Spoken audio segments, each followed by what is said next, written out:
Did a UFO help Christopher Columbus discover America?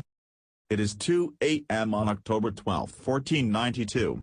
Christopher Columbus and his crew have just spotted the shores of San Salvador, marking the end of a 70-day transatlantic voyage. They found the Caribbean. But just 4 hours earlier, a different, far more unusual sighting had occurred, leading to an odd question: was the discovery of America overseen by a UFO?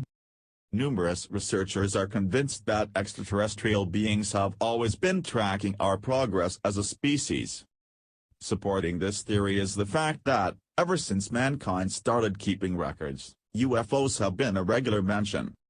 Signs of their passage can be found across the globe, from 10,000-year-old cave paintings in India to the writings of ancient Greek and Roman historians, and even in medieval works of art. If history took the time to remember them, they must have been a presence. The last place you would expect to find mentions of one such extraterrestrial craft is Christopher Columbus' journal. In fact, his family regarded the event as a significant one, and it was mentioned several times in his heir's writings. The strange series of events begins to unfold on September 13, when Columbus and the 3 ships under his command were in the area now known as the Bermuda Triangle. The admiral observed that the needle of his compass started behaving erratically, and was no longer pointing to the North Star. The incident repeated itself on the 17th and 20th. Columbus wrote in his journal. The pilots observed the north point, and found that the needles turned a full point to the west of north. So the mariners were alarmed and dejected, and did not give their reason. But the admiral knew, and ordered that the north should be again observed at dawn. They then found that the needles were true. The cause was that the bright star makes the movement, and not the needles. This mention of a bright star performing movements on the night sky is unusual by itself, but when combined with the events that followed, it paints an unorthodox picture. As Columbus would later reveal to his close ones, the bright star was seen on other nights as well, leading both him and his men to suspect they were being followed by something supernatural.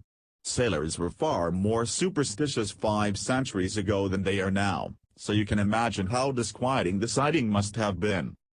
At 10 p.m. on October 11, Columbus was patrolling the deck of the Santa Maria. The morale of his crew was low, and the homesick men had already threatened to turn around and sail back to Spain. While pondering on which course of action to follow, the strangest occurrence interrupted his train of thought. In his abstract of Columbus log, historian Bartolome de las Casas notes, "The admiral, at 10 o'clock, being on the deck, saw a light glimmering at a great distance, though it was so uncertain that he could not affirm whether it was touching down or not. He called Pedro Gutierrez, a gentleman of the king's bedchamber, and said that there seemed to be a light, and that he should look at it. He did so, and saw it. During that night, the light disappeared and reappeared several times, while changing its altitude in sudden and passing gleams. According to other sources, the light was initially spotted beneath the waves and later ascended into the sky. Ufologists have drawn a conclusion long before us. They believe Christopher Columbus encountered a UFO/USO during his first voyage.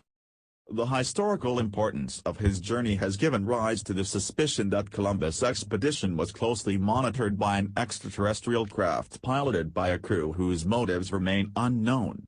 Also, the timing of the sighting is further proof that aliens were well aware of Columbus' plan and difficulties. This is a challenging theory, one that skeptics would have a hard time agreeing with. But the vast number of sightings and evidence spanning thousands of years are a clear indicator that sometimes, the most rational explanation doesn't fit.